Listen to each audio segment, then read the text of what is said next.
Olá, pessoal. Sejam bem-vindos à nossa derradeira aula do semestre de Geologia e Engenharia. E na aula de hoje vamos falar de métodos de investigação geotécnica. Afinal de contas, o que são essas investigações geotécnicas? Para que e para que elas servem? Basicamente, investigações geotécnicas, elas correspondem a procedimentos e técnicas de campo de laboratório, que é de conhecimento do meio técnico e geralmente são padronizados por regras, da ABNT. E esses métodos eles visam a obtenção de informações do meio físico de interesse e no qual vai ser elaborado um projeto, uma construção vai ser realizada e também visando operação e manutenção de obras civis e mesmo a maneira de intervenção do meio ambiente, E ainda, essas investigações geotécnicas elas podem abranger terrenos antrópicos, como aterros sanitários, pilhas de rejeitos e barragens de um modo geral. Essas são, inclusive, orientações de manuais da BGR, publicados em 2012 e 2018. Então, sintetizando, essas técnicas elas visam subsidiar o entendimento do comportamento mecânico dos terrenos em subsuperfície, pensando que esses terrenos eles sofrerão carregamentos externos, E esses carregamentos externos, como a gente viu, podem ser a construção de fundações, a construção de barragens, construção de edifícios de um modo geral. Obviamente, como tudo na vida tem custo, investigações geotécnicas também têm seus custos. Estima-se, que um projeto de construção de edifício, de casas, enfim, o custo, a porcentagem em relação ao custo total das investigações geotécnicas, gira em torno de 0,05 a 0,2% da obra, Ao passo que o custo, em relação ao custo da fundação, ela já é um pouco superior, comparativamente, pensando no custo, sobretudo em custo de fundação, 0,5% a 2%. Quando a gente pensa em projetos relacionados a rodovias, de 0,2% a 1,5%, pensando em porcentagem em relação ao custo total da obra.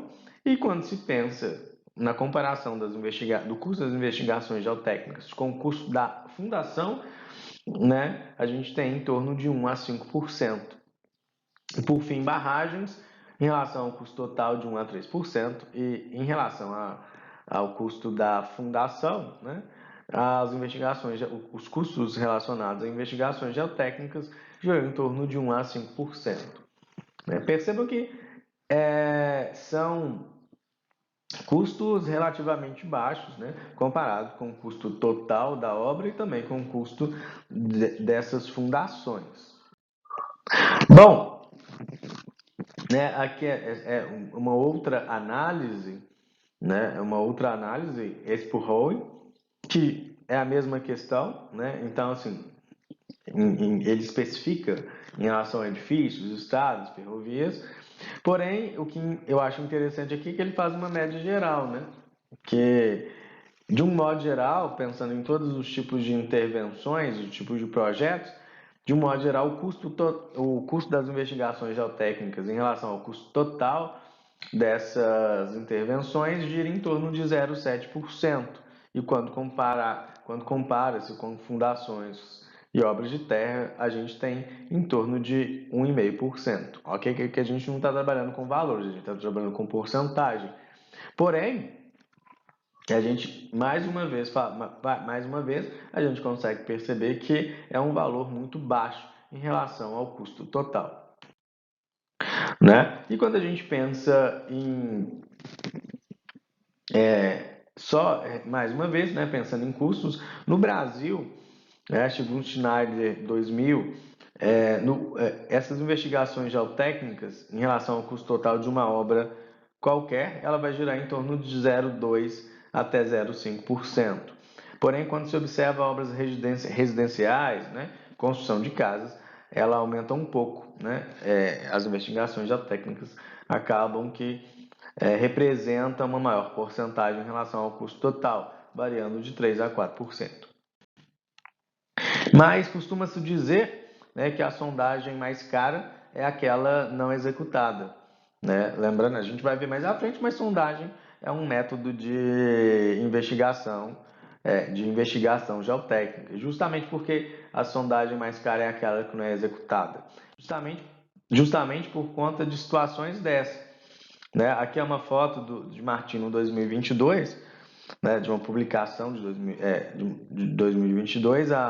Essa imagem é mais antiga, a fotografia é mais antiga, porém corresponde a um prédio na cidade de Santos, em São Paulo, né, no estado de São Paulo, e a cidade de Santos é caracterizada, né, é comum que a gente, não caracterizada, mas é comum que a gente encontre, né, diversos prédios tortos devido a argilas compressíveis, né, justamente devido talvez uma sondagem mal realizada, enfim, ou mal interpretada.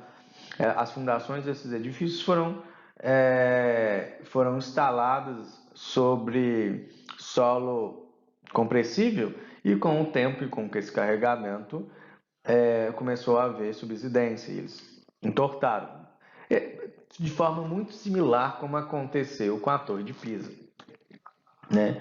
Então aqui a gente tem um exemplo, os prédios tortos, né? E a estratigrafia ali da região de Santos, areia fina, argila marinha, areia e fragmento de rocha. Então perceba que, né, aqui a fundação é instalada sobre areia fina, porém não é somente a areia fina que sofre esse carregamento externo, né? Argila marinha também. E a argila marinha ela é altamente compressível, né? Pensando que esse, né, recalque devido à sobrecarga inicial nas areias, basicamente, acontece basicamente de imediato. Já nas argilas, essa compressibilidade, esse recalque, com o tempo, justamente ela vai ser demorada, justamente por conta de termos de permeabilidade. E posteriormente, depois, né, dos prédios tortos, esses prédios tiveram que ser reerguidos com guindastes, macacos hidráulicos e suas fundações refeitas, né, e instaladas sobre uma camada ali do subsolo que fosse mais resistente a esse carregamento, né, evitando assim a subsidência. Bom, e é importante, né, a ideia toda de,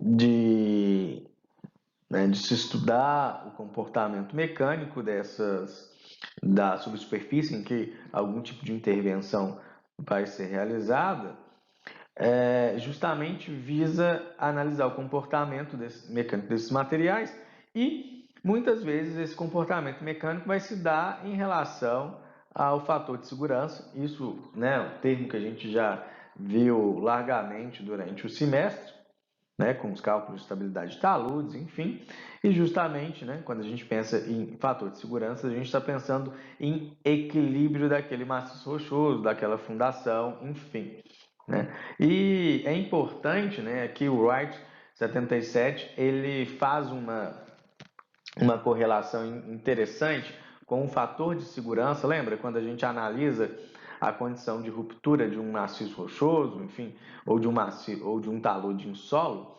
A gente calcula pensando no fator de segurança, a gente está sempre pensando no equilíbrio limite, né, em que as condições os fatores instabilizantes são iguais aos fatores estabilizantes, né? E quando, se a gente pensar em um fator de segurança igual a 1, estamos próximo à ruptura, né? No momento de iminência, inferior a 1, possivelmente essa ruptura já aconteceu ou está prestes a acontecer. E se eu tiver um fator de segurança superior a 1, a gente tem aí uma obra um talude, enfim, uma obra de maior estabilidade. E aqui o Wright ele relaciona, né, o tipo de estrutura, uma estrutura temporária, uma permanente ou uma estrutura muito grande, com o fator de segurança e o nível de investigação, né? Uma investigação precária, pobre, né? Uma investigação normal e uma investigação precisa, com métodos mais locais, métodos em que se analise e se obtém informações de maior detalhe. E perceba, né, que com o aumento do detalhamento dessa investigação, a gente também consegue uma redução do fator de segurança dessa obra, né? Mas a grande questão é, quanto mais precisa a obra, maior é o fator de segurança que a gente pode, menor é o fator de segurança que a gente pode aplicar? Sim, né? Porque na realidade, se a gente for observar aqui na coluna relacionada à investigação precária, os valores de segurança os valores de fator de segurança são muito elevados, né? Então implica dizer que para que se atinja esses fatores de segurança, os agentes, né, estabilizadores, eles devem ser muito elevados, o que custa dinheiro, né? O que eleva o custo de uma obra, o custo de uma construção. Então, à medida em que se investe nas investigações geotécnicas com maior detalhamento, há, né, a segurança de se estabelecer fatores, né, fatores de segurança menores, justamente embasados na investigação geotécnica de maior detalhamento, que consequentemente a gente consegue uma previsão um pouco mais realista desse comportamento mecânico, né? E essa redução do fator de segurança com o nível de detalhamento da investigação geotécnica está em consonância com a NBR 6122 de 96, que justamente padroniza, né, projetos e execução de fundações. Então, em síntese, né, com um maior detalhamento, né, do comportamento das propriedades dos materiais que compõem a subsuperfície, a gente consegue reduzir, né, melhorar os métodos de dimensionamento dos projetos, porque assim a gente também, com a melhoria da investigação geotécnica, a gente consegue reduzir as incertezas que são decorrentes das hipóteses simplificadoras que são adotadas nos cálculos para a determinação desses fatores de segurança, né, das estimativas de cargas do projeto e mesmo até a previsão a respeito das propriedades mecânicas desses terrenos. Obviamente, né, só realmente resumindo tudo isso que eu falei aqui, a gente tem sempre aquela questão, né, efeitos econômicos versus níveis de investigação. As investigações geotécnicas, elas representam uma porcentagem do custo total da obra, mas em compensação, com o aumento do nível dessa investigação, também é possível reduzir o fator de segurança de uma obra, né? O que também, até certo tempo, pode balizar esses custos gerados, né? Bom, e quando a gente pensa em investigações geotécnicas, a gente vai dividi-las em dois grandes grupos: as investigações de superfície e as investigações de subsuperfície. Dessa maneira, né, a investigação de superfície mais comum é o mapeamento geológico geotécnico, enfim, e as investigações de subsuperfície mais aplicadas e utilizadas são a sondagem e a geofísica. De forma genérica, as fases de projeto, tendo em vista a programação dos trabalhos de investigação, elas vão depender das condições geológicas de cada local e também das necessidades de cada obra, né? Então, elas podem ser sintetizadas em fase de inventário, fase de viabilidade, fase de projeto, que pode ser o projeto que vai ser dividido entre projeto básico e projeto executivo, fase de construção e fase de elaboração, né?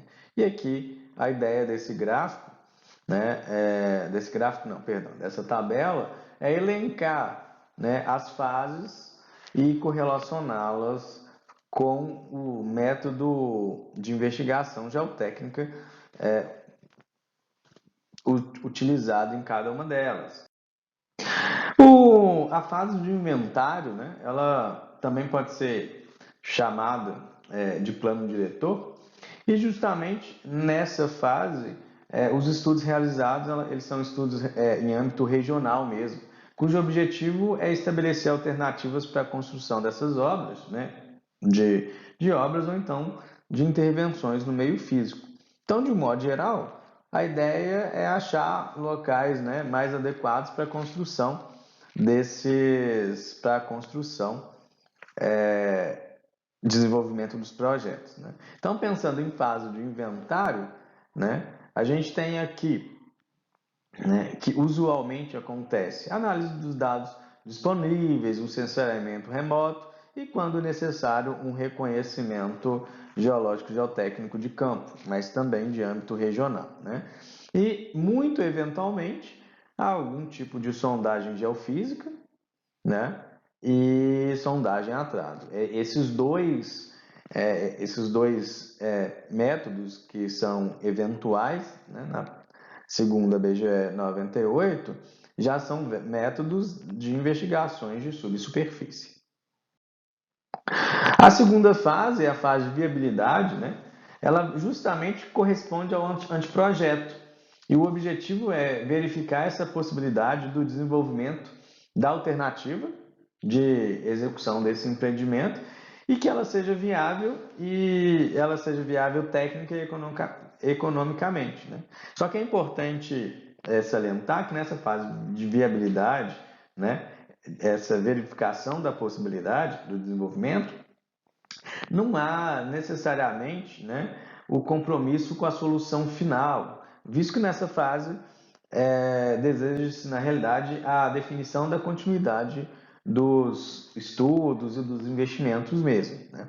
Então, nessa fase, né, a gente ainda continua com o sensoriamento remoto, a análise desses dados disponíveis, o reconhecimento geológico, né, e, efetivamente, sondagens a trado,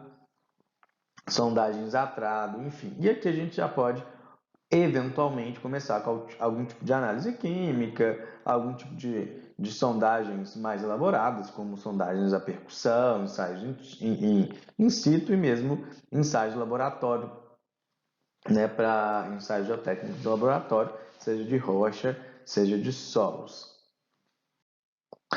E quando a gente pensa na fase de projeto, a gente vai, como eu disse, né, a gente vai dividir em duas fases, o projeto básico e o projeto executivo. Quando a gente pensa em projeto básico, o principal objetivo do projeto básico é preparar a documentação que vai permitir o estabelecimento de um cronograma de execução, de definição dos custos, de contratação, né, da executora desse empreendimento.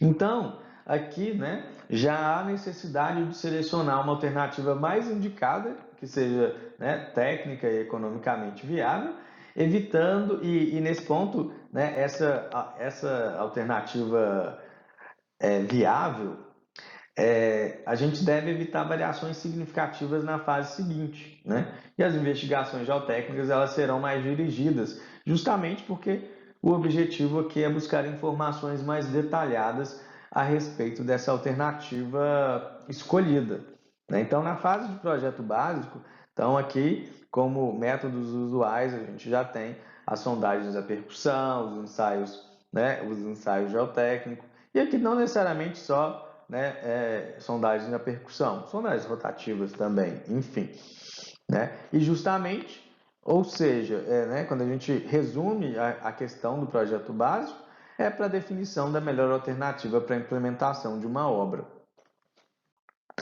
E agora, quando a gente pensa no projeto executivo, muitas vezes o projeto executivo ele é prévio à construção, porém muitas vezes ele é readequado durante a fase de construção também, né? Então, o projeto executivo vai corresponder à última fase de investigação, né?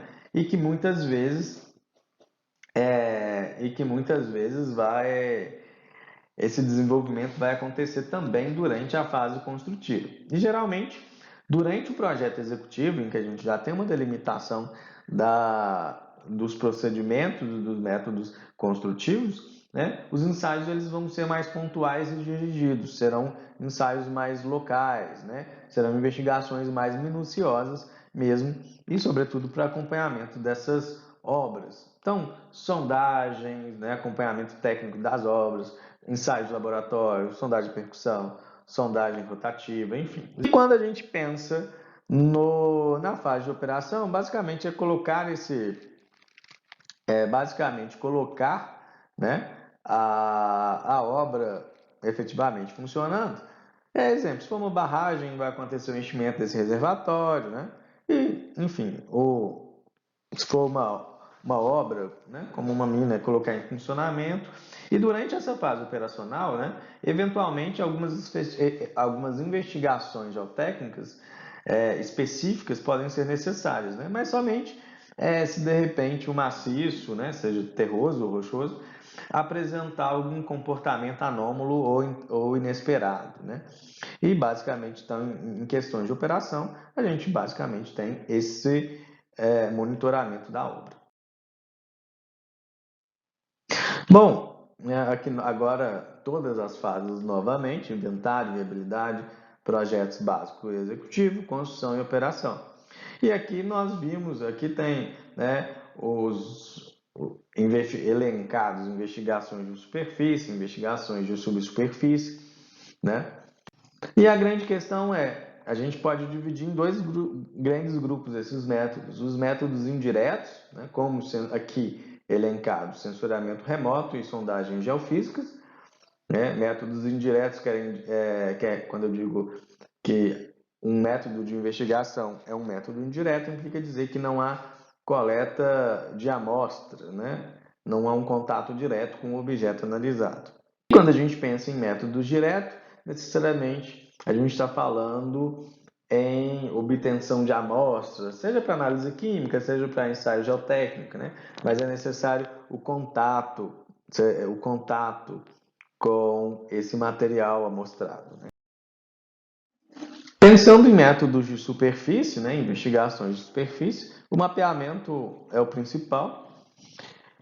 E para a etapa de mapeamento, a gente vai, né, começá-lo com interpretação de imagens. E justamente quando a gente pensa em interpretação de imagens para subsidiar o mapeamento, a gente, né, objetiva realçar características de solos, de rochas, que possam estar relacionadas com comportamento mecânico e aptidões de uso. Então a gente vai, né, definir ali, tentar diferenciar domínios por litologia, por relevo, por padrão de drenagem, vegetação. E como o objetivo aqui é uma investigação geotécnica, em que a ideia é analisar comportamento mecânico e também aptidões de uso, a gente vai focar, né, em delimitação com áreas ocupadas, quais são os tipos de ocupação, entre outros aspectos. E posteriormente, né, a realização de trabalhos de campo, que sim, são trabalhos diretos, né? E a ideia é caracterizar maciços rochosos, né, para determinação de RQD, classificação de maciços rochosos, né, obtenção de parâmetros geomecânicos, entre outros aspectos, entre outros parâmetros, identificação de processos geodinâmicos já possam acontecer e diversos outros aspectos que, né, subsidiem essa previsão do comportamento mecânico dos materiais. E como produto do mapeamento, a gente pode ter os mapas, né, mapas temáticos e as cartas geotécnicas. E quando a gente pensa nas cartas geotécnicas, a gente tem que pensar que elas podem subsidiar a revisão do desempenho, né, da interação entre a ocupação humana e o meio físico e também até mesmo, né, conflitos entre formas de uso territorial. E ainda, né, além da revisão do que já está proposto, também orientação de medidas preventivas e corretivas com a finalidade de mitigação, né, de riscos aí que estejam relacionadas a formas de uso e ocupação do solo. Quando a gente pensa em cartas geotécnicas, né, existem conceitos de diversos autores, como Bittar et al. 95, Bittar et al. 92, Bittar et al. 95, Zucchetti 87, né? Aqui é uma proposta de PT 98, e basicamente a gente pode dividir essas cartas geotécnicas em cartas de atributos ou parâmetros, cartas geotécnicas propriamente ditas, cartas de suscetibilidade e cartas de risco. E qual a diferença entre elas? Quando a gente pensa em cartas de atributos ou parâmetros, a gente está pensando em documentos cartográficos que visam caracterizar um elemento do meio, né, que vai subsidiar a interpretação em relação ao comportamento daquele terreno. Então, uma carta de atributo é um mapa geomorfológico, é um mapa de drenagem, é um mapa geológico, é um mapa de uso e ocupação do solo, né? Enfim, então são cartas que localizam geograficamente atributos e parâmetros que vão ser associados para análises geotécnicas. Quando a gente pensa nas cartas geotécnicas propriamente ditas, a gente está falando de cartas que vão descrever o comportamento dos terrenos, as potencialidades desse terreno, né? Então, supondo, eu tenho um terreno caracterizado por afloramento de filitos ou rochas metasedimentares folhadas, né? Então, com relevos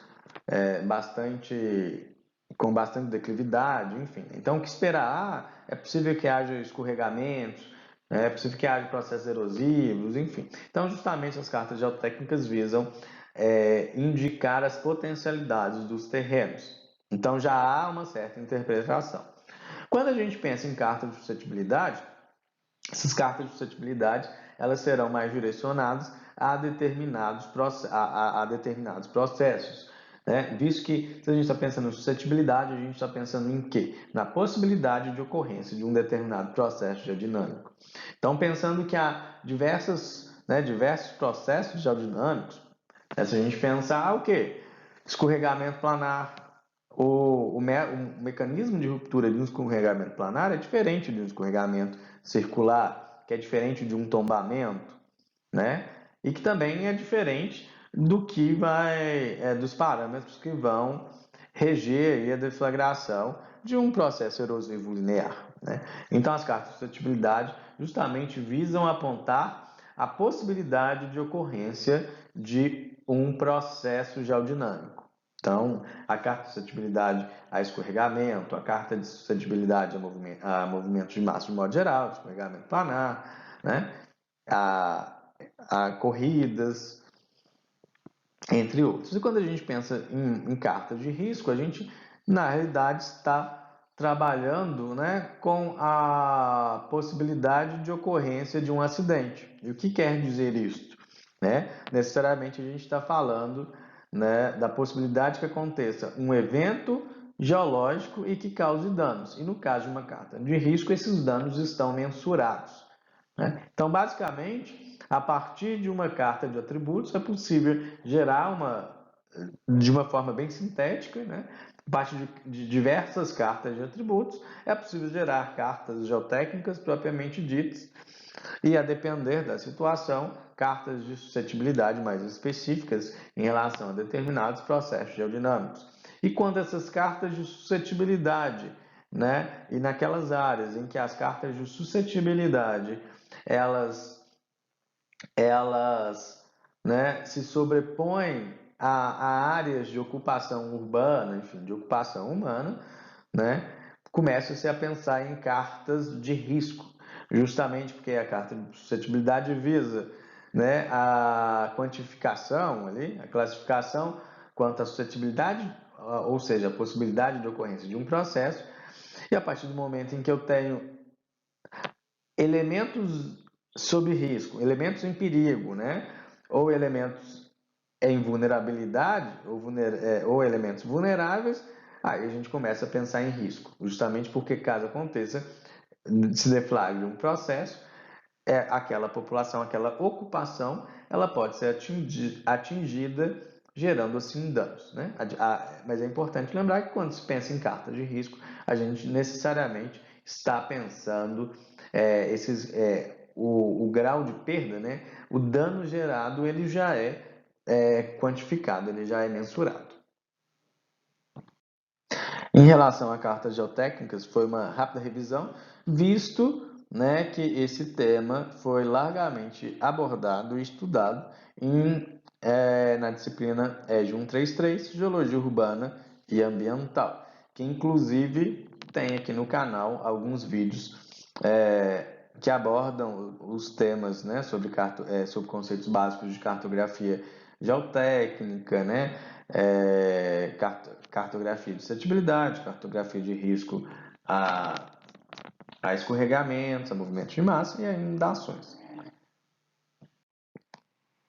Bom, até agora a gente falou sobre os produtos do mapeamento e agora vamos falar um pouco rapidamente dos processos, né, que vão subsidiar esse mapeamento, que são um deles, né, o conjunto, um desses processos é a interpretação de imagens, que a gente pode ter duas abordagens, né, a análise dos dados prévios por meio de análise de relatórios, mapas, cartas geotécnicas e qualquer outro documento que esteja relacionado. E o sensoriamento remoto, que eu imagino que vocês estejam craques aí, que vocês estão terminando as geomáticas todas agora, por agora, né? E basicamente, né, o sensoriamento remoto, ele pode ser entendido como um conjunto de atividades aí que vão permitir a obtenção de informações de objetos que compõem a superfície terrestre, sem que haja necessidade de contato direto com esses objetos, né? E essas atividades elas envolvem a detecção, aquisição e análise da energia eletromagnética emitida ou então refletida por objetos terrestres e que são registrados pelos sensores remotos, né? E a quantidade e a qualidade da energia eletromagnética refletida e também emitida pelos objetos, eles são resultantes das interações entre a energia magnética e os objetos, né? E essas interações, essas diferentes interações, elas também são determinadas pelas propriedades físico-químicas e biológicas e também podem ser identificadas nas imagens e nos dados esses sensores remotos, né? Mas eu imagino que isso vocês já tenham aí na ponta da língua. Relembrando, né, o espectro eletromagnético, e é importante pensar que, né, quanto maior a energia que uma onda eletromagnética carrega, maior será a frequência. Então, se maior é a frequência, menor é o comprimento de onda. Então, os raios gama têm uma maior energia que uma onda de rádio, né? E aqui, né, a gente tem a luz visível com comprimento de onda aí de 0,7 micrômetros até 0,4 micrômetros, né? E a gente tem que pensar que justamente a luz visível é o que nos permite ver as coisas, né? Diferenciar em cores, enfim. E a faixa espectral mais utilizada, ela estende-se aqui de 0,3 micrômetros, né? Um pouco abaixo ali no finalzinho do ultravioleta, até 15 micrômetros aí, embora a faixa de microondas também seja utilizada, tá? E a gente pode dividir esse espectro em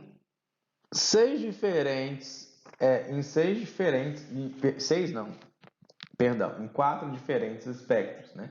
O espectro óptico, que corresponde à energia que pode ser coletada pelos sistemas ópticos, né, como ultravioleta, o espectro, a luz visível e infravermelho, o espectro solar, que corresponde a todos os tipos de energia emitidos pelo Sol, né, então quase toda a energia solar incidente na Terra, né, ele vai estar ali entre 0,28 micrômetros até 4 micrômetros, pensando que 9% disso é ultravioleta, 45% do espectro visível e 45% infravermelho. Quando a gente pensa no que é mais comum para a gente, o espectro visível, né, que é a luz, que é o conjunto de ondas eletromagnéticas percebidos pelo sistema visual humano, e por fim o espectro termal, né, e essa onda que corresponde às ondas eletromagnéticas emitidas por objetos terrestres e que se encontram-se aí nos intervalos espectrais correspondentes a infravermelho médio a distante. Então, se a gente for pensando, né, nesses quatro espectros das ondas, né, utilizados, o sensoriamento remoto ele vai se utilizar do espectro solar quando os sensores detectarem a energia refletida pelos corpos e vai se basear no espectro termal quando os sensores eles detectarem a energia emitida pelos corpos terrestres, tá? Bom, e ao atravessar a atmosfera terrestre, né, a energia eletromagnética ela pode ser absorvida, espalhada ou refletida. Nesse gráfico aqui, a gente pode perceber, a gente só pode comparar, né? Em vermelho a gente tem a energia incidente.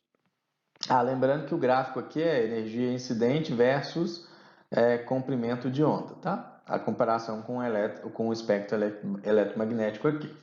Então, se a gente perceber bem, a energia incidente no topo da atmosfera e aqui em laranjado, né, a energia incidente na superfície terrestre ao nível do mar.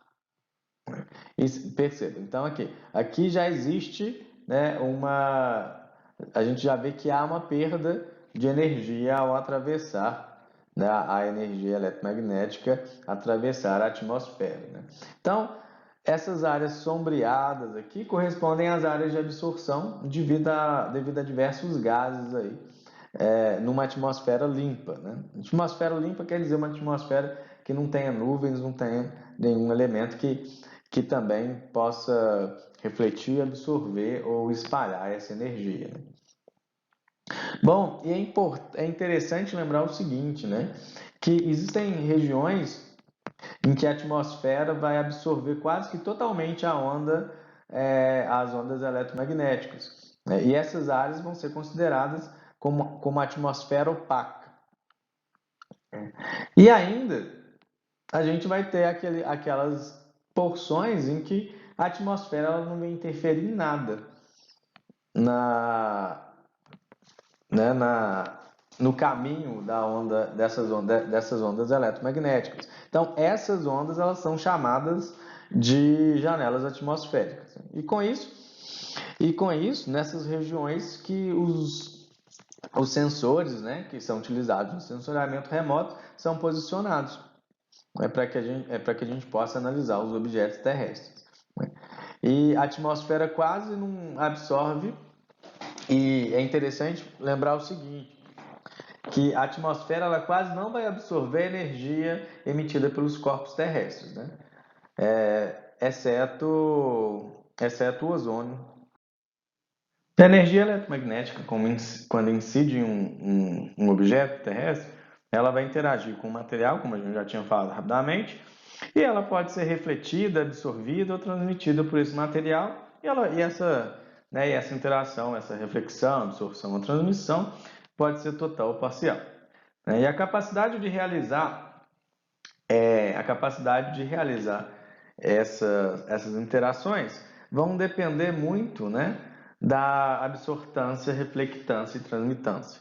Então, aqui nesse diagraminha, né, aqui a gente tem energia eletromagnética incidente, aqui a refletida, essa refletida, né, vai depender da reflectância, essa absorvida aqui vai depender da absortância e essa transmitida vai depender da transmitância, né?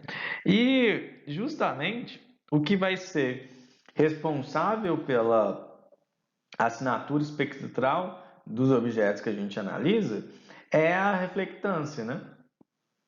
É a reflectância, justamente a reflectância que vai definir feições dos objetos analisados, como a forma, a intensidade, a localização de cada banda de absorção. Aqui é só um exemplo, né, um bloco diagrama com as diversas bandas de captura, bandas de análise, vegetação, solo e água, né? Então a gente tem aqui reflexões diferentes. Aqui a gente tem comprimento de onda e reflectância, tá? Porcentagem reflectância em porcentagem. Então, né, percebam, né, esses gráficos.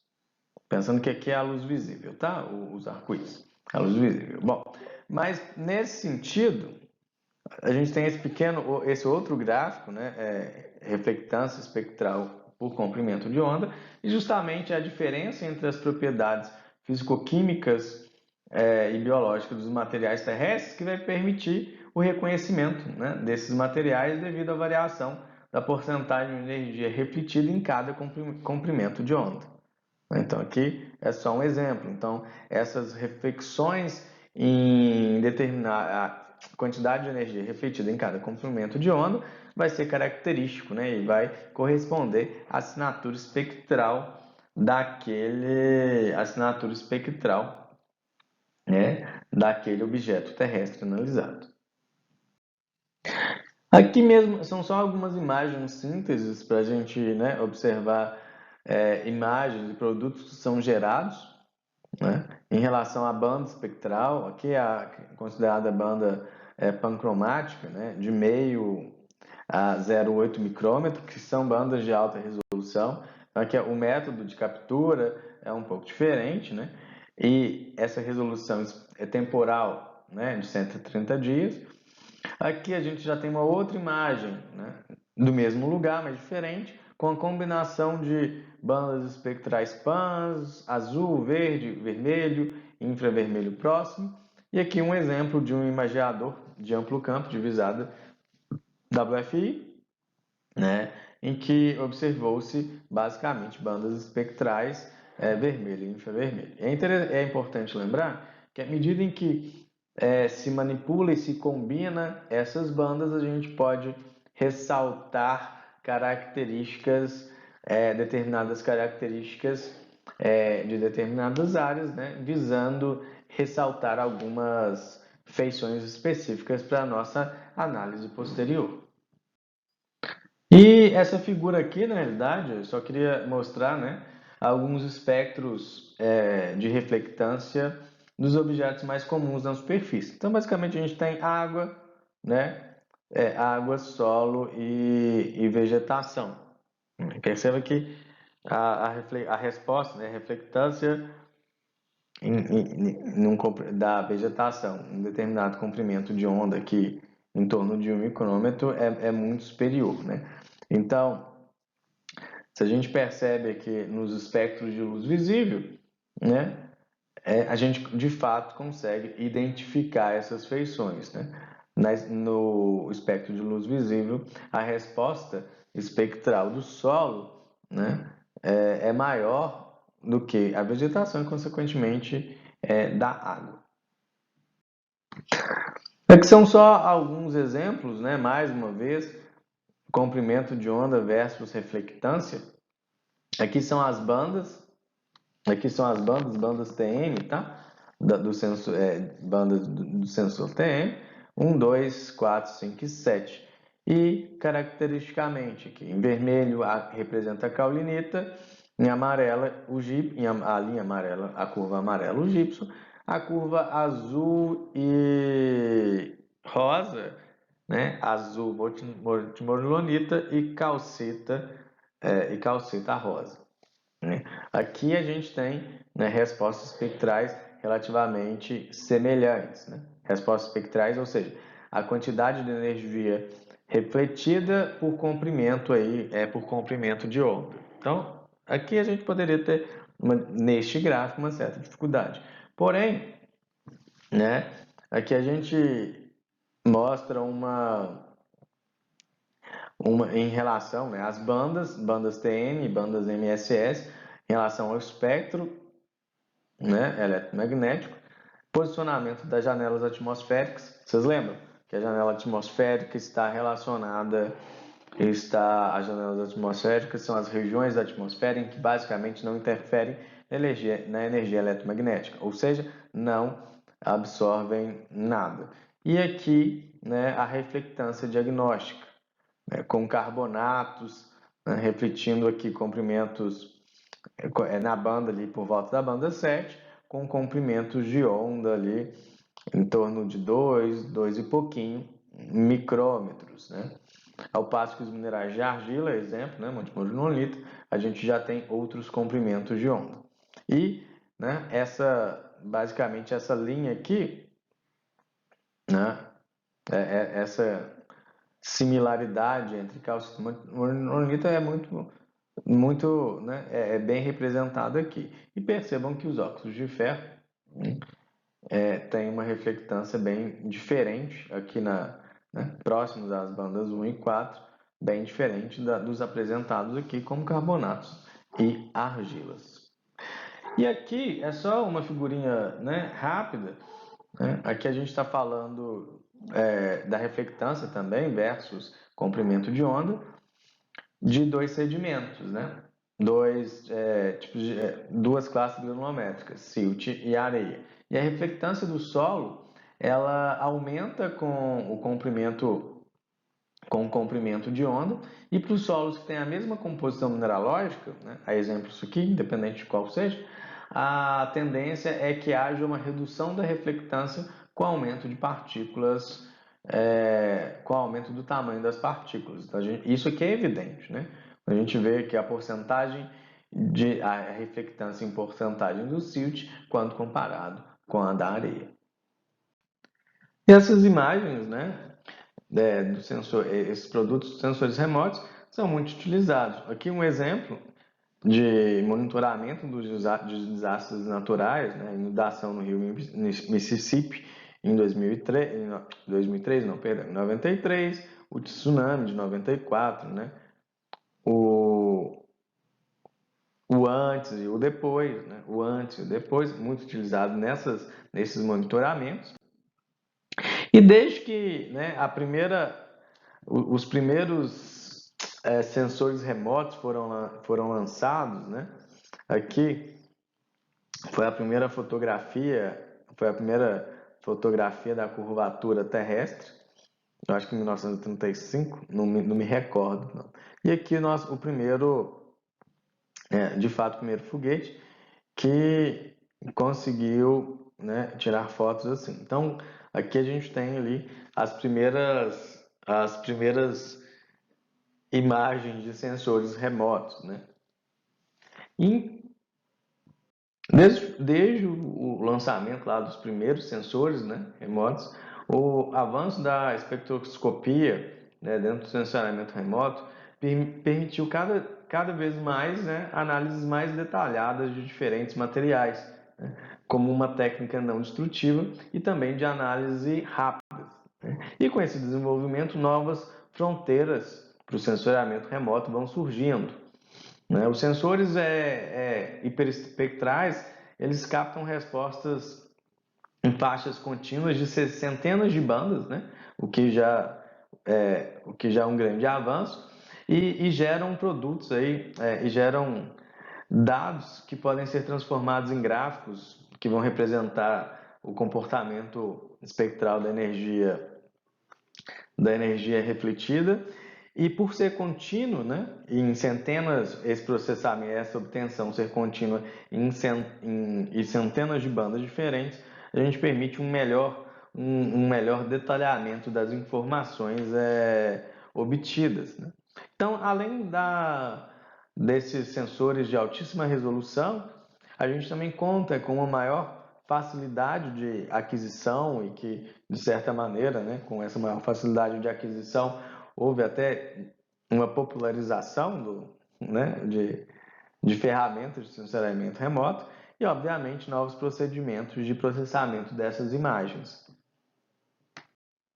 Aqui um exemplo de utilização de imagem Aster, né, na qual é possível, né, identificar diversas feições de uma mina escondida no deserto do Atacama, isso por meio, né, da utilização desses sensores dos sensores hiperespectrais.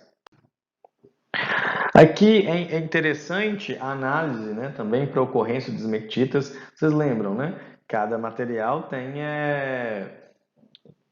respostas espectrais diferentes, né, assinaturas espectrais diferentes. E é interessante, né? Vamos pensar, nesse caso aqui, qual a importância da ocorrência de esmectitas? Se a gente estiver pensando geotecnicamente falando, do ponto de vista de construção de fundações, né, numa área que poderia acontecer esmectitas, essa análise é importante, né, visto que esmectitas são argilominerais 2:1, ou seja, que tem alta capacidade, né, de expansão. Aqui é, né, o mapa mesmo, o detalhamento de onde estão esses corpos de esmectita. Aqui a estrelinha corresponde a essa estrelinha aqui. E aqui É só um exemplo, na realidade, né, das esmectitas, a diferença da assinatura espectral, né? As esmectitas aqui, né? As esmectitas em vermelho aqui, né? E aqui a gente tem as ilitas e esmectitas, e aqui a gente tem as caulinitas. Perceba a diferença na resposta, na assinatura espectral dessas argilas. E quando a gente fala nessa maior facilidade de aquisição, é que hoje a gente já não precisa necessariamente de aviões ou de satélites, né? Existem aí os drones e os vans. Então é nesse sentido em que o sensoriamento remoto é bastante facilitado. E quando a gente pensa em novos procedimentos de processamento de imagem, necessariamente eu gostaria, né, de dizer, falar um pouco sobre a questão das imagens de radar, e que são sensores que vão operar na faixa de micro-ondas, né? Com comprimento de onda aí de 0,1 até 100 centímetros. E a partir deles, né, dessas imagens de radar, para a geotecnia, é importante justamente porque possibilitou, né, o desenvolvimento da interferometria de imagens. Justamente, né, que corresponde à interferometria de imagens, corresponde a imagens multitemporais que permitem a construção de modelos digitais de terreno e análise de variações mínimas nos relevos. Então, permite assim analisar a estabilidade de encostas, né, de montanhas, enfim, e até mesmo processos como rastejo, enfim, justamente porque eles permitem essa análise de mínimas variações no relevo. Então, né, em resumo, então exemplificando, né, aqui eu tenho dados obtidos em um momento A e um momento B. Né, depois de processados, a gente é gerado uma imagem de radar no momento A e no momento B, e depois essas imagens de radar elas são sobrepostas, né? Então, por meio dessa sobreposição, a gente consegue perceber as mínimas alterações, todos os pontos, né, todos os pixels que não são os mesmos, não estão na mesma posição, indicando algum tipo de processo geodinâmico, né, indicando a ocorrência de algum tipo de processo geodinâmico. Bom, né, aqui a gente tem uma mesma. Isso é na Suécia, né? E a gente tem uma mesma. É o mesmo lugar, né? Aqui com imagens de radar 95, 97 e 2005. Né? Se a gente for perceber bem, aqui a gente tem, né, um acompanhamento durante 36 dias. Durante 36 dias, aqui também 36, 35 dias, e aqui durante 105 dias. Né? Então, se a gente for observar, em 1995, a gente tem um movimento de massa muito evidente, né? Sinais de deformação muito evidentes. Porém, quando a gente compara, né, em 2005, a gente já não percebe mais essa movimentação. Então, aqui a gente já tem estabilidade, porém aqui a gente tem uma velocidade de deformação, um padrão de deformação, né? Um padrão de deformação muito intenso. Porém, quando se analisa em 97, que, né, houve esse ΔT, esse acompanhamento por 105 dias, a gente percebe que o padrão de deformação e deslocamento aqui já é diferente desse. Né? Aqui já está a perturbação indicada no interferograma já é menor. Então, se a gente fizer uma análise, né, uma rápida análise, a gente consegue perceber que a instabilidade da encosta aqui e o desenvolvimento do processo geodinâmico ele está reduzindo a velocidade. Né? Pensando, em 35 dias a gente conseguiu ver tal deformação, né? Um padrão de deformação bem evidente. Né? Em 105 dias, 2 anos após, a gente já tem um padrão diferente, né? E aqui, basicamente, a gente não consegue diferenciar. Então, quando a gente pensa nesse padrão de deformação, né, em 95, aqui foi possível identificar, né, um rastejo com movimentações de até 10 centímetros. Então, perceba que com a evolução dessas técnicas, né, com a utilização de radar, é possível, sim, prever monitorar alguns processos. Aqui é um exemplo do mesmo trabalho, né? Do mesmo trabalho, acompanhando uma língua de gelo. Então a gente consegue perceber a mesma escala, né? Em que aqui o processo, né, mostra uma lenta deformação com taxas aí de aproximadamente 1 centímetro por ano. E aqui em anos diferentes, evidenciando essa movimentação. Perceba o padrão de deformação dessa última foto, né? Aqui a perturbação é muito grande. Mas até o momento a gente tinha falado, né, estava falando dessa interferometria, pensando em imagens de satélite. Mas agora, quando a gente se aproxima da Terra, se aproxima da superfície, a interferometria, com a utilização dos radares, tem sido muito utilizada no monitoramento de taludes de mina, enfim, né, com radares físicos e radares terrestres, né? Então, no qual, né, esses radares que são fixos, eles têm a sua trajetória de análise, na qual é possível perceber, né, de tempos em tempos, na varredura 1, na varredura 2, na varredura 3, quais são as áreas em que possa, né, estar acontecendo algum tipo de deformação na superfície desse talude. Então, além de monitoramento de taludes, também, né, é utilizado aí na análise no controle dessa estabilidade dos taludes de mineração. Aqui são só porque ele foi um esqueminha anterior, né? E aqui é só mesmo o modelo, né, do resultado que se obtém.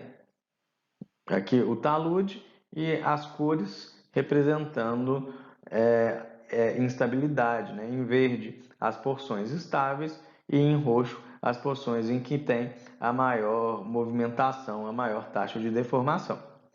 Da mesma maneira como a gente pode observar aqui, né? Percebe? Em verde aqui, basicamente em verde, a gente tem um deslocamento de zero, né? Ao passo que os vermelhos a gente já tem um outro deslocamento, uma outra interferência, né? Para mais e para menos.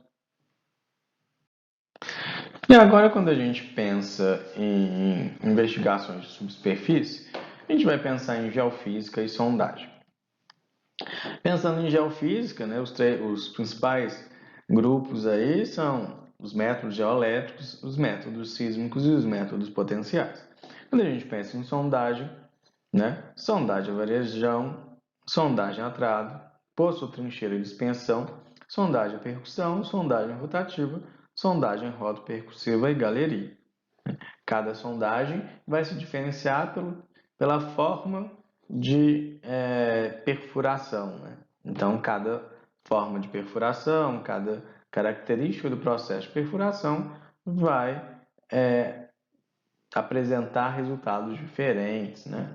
E, obviamente, vai influenciar em custo, né? E quantidade de amostra, entre outras características.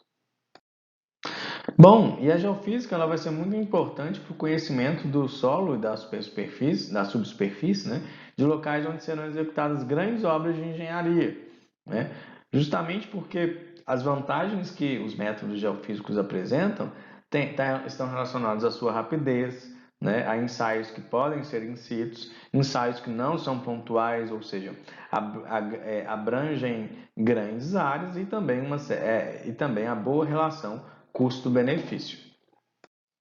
Eu não vou entrar, né, não vou descrever cada método, visto que também vocês já fizeram, né, 2 geofísicas por aí, então vocês já sabem efetivamente como aplicar tais métodos. O que eu gostaria de trazer aqui para vocês justamente é a análise de alguns resultados, né, pensando nas potencialidades, no uso potencial em relação à geotecnia. Mas quando a gente pensa nos métodos geoelétricos, a gente tem principalmente, né, nós vamos utilizar principalmente dois: eletroresistividade e GPR.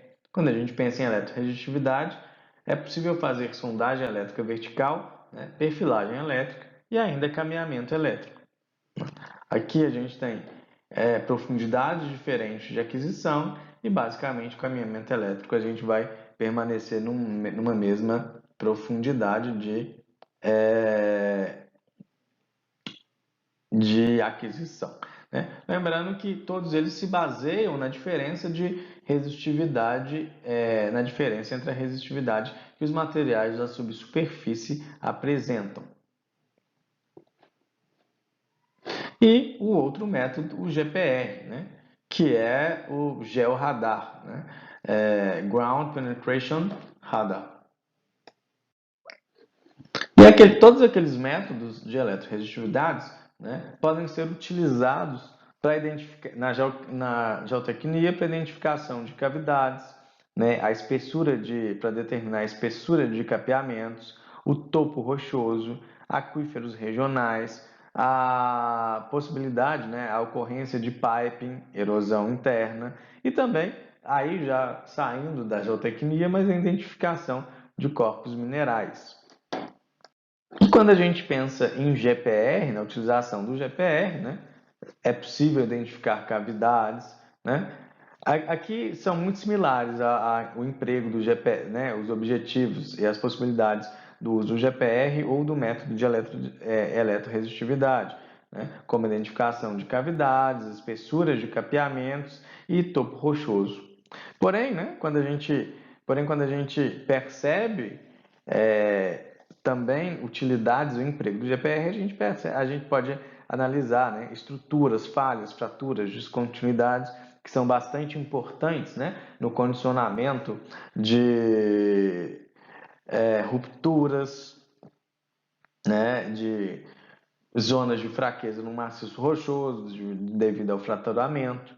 Ainda é possível, né, identificar aí dutos enterrados, cabeamentos e até mesmo água subterrânea, né? Então, mais à frente a gente vai ver mais ou menos a utilização de cada um deles.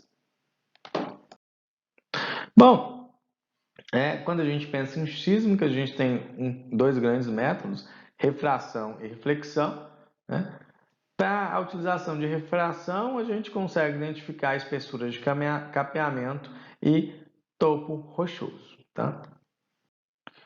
Os métodos de resistividade, de eletroresistividade, né, eles se baseiam na injeção de corrente elétrica em subsuperfície. Então, a gente vai ter os eletrodos de corrente, né, que vão injetar corrente elétrica nos materiais geológicos, e os eletrodos, né, de potencial que vão captar, né, que vão receber a corrente elétrica que foi transmitida através do material, né?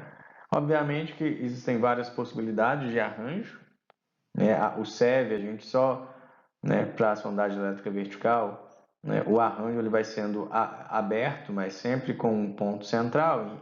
Então, dessa maneira, se atingirá, né, cada vez mais profundidades maiores de aquisição, né? O caminhamento elétrico, que a gente pode ir mantendo a distância entre esses entre os dois conjuntos de eletrodos de corrente, eletrodos de potencial, que corresponde ao caminhamento elétrico. Então a ideia é sempre manter-se no mesmo nível de aquisição.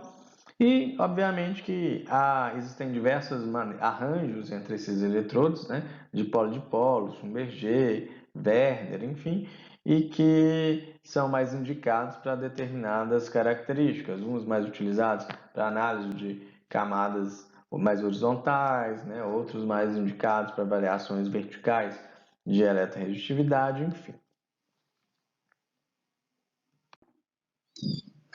Aqui é o resultado de uma aquisição de eletroresistividade, né? E basicamente a gente vai entender todas essas cores, né? As cores azuis escuras aqui como a menor resistividade e as tonalidades mais avermelhadas, amarronzadas e roxas como a de maior resistividade. Então, dessa forma, aqui, né, aqui a gente não tem exatamente um contexto, mas a gente pode dizer que aqui a gente tem a menor resistividade do material da superfície. Então, quais são as possibilidades nessa situação? Aqui a gente pode ter uma maior, se for um talude, uma área, uma zona de maior saturação, né? Pode corresponder a uma zona fraturada, que de repente tem uma maior percolação de água, né? Todos esses elementos que vão fazer com que haja uma menor resistividade do meio. Aqui é um exemplo na qual, né, taludes de minas de minério de ferro foram analisados e são monitorados, e justamente esse monitoramento ele visa a análise de estabilidade, né, desses maciços. E justamente o foco aqui foi observar quais eram as áreas de maior saturação, de água, né, obviamente, e que consequentemente poderiam trazer condições de instabilidade ou de colapso desses taludes, né? Então, se a gente perceber bem, né, esse talude aqui, ele é um tanto problemático, né? Ele tem muitas zonas de saturação de baixa resistividade, né? Então, como o foco justamente era olhar essas zonas de saturação, implica dizer que aqui a gente tem muita passagem de água. Muito possivelmente pode estar relacionado com o fraturamento, né? Mas se a gente observa esse primeiro, os dois de cima, né? A gente tem porções de alta resistividade, né? E essa alta resistividade, né, roxa, mais resistível possível, indica aí que eu tenho um material insaturado e que não está havendo percolação de água, né? Aqui um exemplo, né, de monitoramento de barragens de rejeito, né? Aqui está o sedimento, aqui é a frente da barragem e aqui é o pé da barragem, ou seja, a área de frente dessa barragem. E foi feito um perfil, né, do rejeito até, né, metros à frente da parede jusante dessa barragem. Então, a parede da frente, né, a parede jusante dessa barragem, né, a parte mais externa, a gente pode perceber que a gente tem, né, um talude aí com materiais insaturados. Então, se tem materiais insaturados, a gente está pensando, né, no sentido de uma maior estabilidade. Aqui a gente percebe já que a gente tem uma menor resistividade, e essa menor resistividade está associada com a água, né, nos poros dos rejeitos, né? Obviamente que é inevitável que nas porções mais profundas a gente vai ter alguma zona saturada, visto que se a gente tem um nível freático aqui por conta, né, do rejeito úmido que é lançado, inevitavelmente a gente vai ter um nível freático aqui, né? E tudo que está abaixo desse nível freático vai estar saturado. Então, essas porções, né, são zonas saturadas. Aqui, na realidade, eu peguei só o perfil, então eu não sei bem essa análise, mas se a gente for perceber bem, né, veja como aqui nesse sopé no pé da barragem, a gente pode ter até a surgência de água no pé, né? Aqui a gente tem uma resistividade muito baixa. Aqui está falando do nível natural, né, da superfície do nível natural. Porém, de repente, em uma outra situação, de repente, eu poderia estar tendo uma surgência de água, e dependendo desse fluxo, né, eu poderia estar tendo um fluxo ascendente mais verticalizado, que poderia reduzir aqui a tensão efetiva no pé da parede jusante dessa barragem, que poderia causar problemas, né? Aqui, né, a gente está analisando a ocorrência de cavidades ou de pipe, que é um exemplo do que é o pipe numa barragem, né, que é a erosão interna. Mas ao contrário da nossa análise que a gente fez até agora sobre a baixa resistividade, no caso de cavidades a gente está falando de um espaço em que está preenchido por ar, porque afinal de contas é uma cavidade, né? Uma caverninha. E ar é extremamente resistivo, né? Então, na análise, né, para a identificação de cavidades, a gente vai ter que procurar essas regiões de maior resistividade, justamente porque elas estão preenchidas por ar. Nessa mesma toada, né, também foi muito utilizado a geofísica, a eletroresistividade, na identificação dos túneis, né? Pensando né, nas cavidades, olha essa anomalia aqui, né, de alta resistividade. Isso aqui correspondeu, né, a um túnel utilizado lá na Segunda Guerra Mundial para a fabricação de mísseis V1. E o mesmo critério para localização de cavernas, né, mais profundas, justamente essas cavernas sendo identificadas nas porções de maior resistividade do maciço, né? E perceba, se a gente for analisar bem, aqui e aqui são zonas que muito possivelmente devem ser zonas de fratura, né? Podem ser zonas de fratura, em que nessas zonas de fraturas há uma maior percolação de água e também, né, por isso, essa menor resistividade, como é possível ver aqui. Aqui é um exemplo interessante, não necessariamente para a geotecnia, mas é importante também para a alocação de furo para poço d'água, né? Pensando em fraturamento, enfim, e menor resistividade quando a gente tem água no sistema, né? Aqui a gente pode observar uma fratura em que tem água percolante. Então vejam, né? Nessa direção a gente tem o poço foi alocado aqui, né? Justamente porque nessa região a gente tem uma fratura em que há percolação de água, consequentemente essa menor resistividade. Aqui é o traçado de um túnel e essa geofísica foi realizada para determinar zonas de fraqueza, né? Relacionadas à consistência da rocha para perfuração. E aqui a gente percebe as menores resistividades, muito possivelmente porque a gente tem uma parte do maciço que é muito fraturada, o que faz com que, né, a resistência, a resistividade dessa porção também seja menor. Né? Esse que foi o exemplo, o estudo feito para um túnel escavado na Coreia. Bom, agora falando, né, caminhando para o final da aula aí, do GPR, né, esse mesmo equipamento, né, aqui a gente tem antenas maiores do que essas aqui, mas a ideia, o mesmo equipamento emite ondas de radar e, né, então eu tenho, ele emite ondas de radar e ele também capta, né, esse sinal de radar que foi refletido, então consegue imagiar, né, a subsuperfície. Né? Essa é a cara de um radagrama e justamente as feições vão ser interpretadas de acordo com as deformações desse radagrama. Né? Percebam, aqui a gente tem né, uma modificação no padrão de reflexão desse radagrama.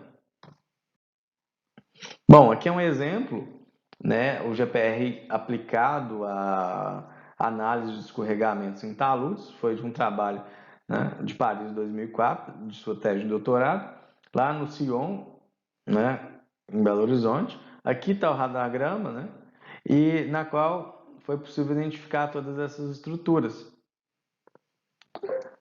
Aqui, né, em preto, uma antiga superfície erosiva, né? Duas possíveis superfícies de ruptura do depósito de talos sobre o material e uma possível superfície de ruptura do maciço rochoso.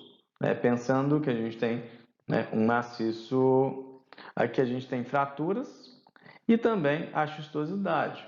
Pensando que a gente tem um maciço de filito, né, aqui corresponde, né, à ruptura do maciço de filito, que veja que essa possível superfície de ruptura é coerente com a direção, né, com o mergulho aqui da xistosidade. E essa possível ruptura no depósito de talo simplesmente é a deposição dos fragmentos de rocha que são mobilizados, talude abaixo. Posteriormente, aqui é a mesma, né, aquela mesma interpretação, e posteriormente foi realizado o trabalho de campo, né, confirmando essa situação, né? Eles fizeram perfis geológicos, enfim, confirmando a superfície de ruptura, né, como a gente conseguiu determinar aqui, e duas cunhas de movimentação do depósito de talos, aqui e aqui, né? Então percebam como, né, o radargrama, a análise bem feita desse radargrama conseguiu realmente, né, revelar uma fotografia do que aconteceu nesse talude. Aqui é em Rio Acima, na região metropolitana, do mesmo trabalho, aqui o radargrama inicial. Então aqui foi possível ver a descontinuidade, a xistosidade, né, as fraturas em linha tracejada, a foliação dessas rochas e aqui um possível veio de quartzo. Nesse exemplo, ela não fez essa análise de campo para validar as informações do radagrama, mas é importante, né? Mas ele é muito interessante para que a gente consiga perceber, né, essas diversas superfícies que caracterizam a anisotropia de um talude, de um maciço rochoso. Na identificação de cavidades, ela é muito utilizada, né? Mais uma vez, a gente vai olhar o quê? O padrão de deformação dessas reflexões, né? O que a gente pode encontrar aqui? Aqui em vermelho, né, a área de cavidade nessa seção,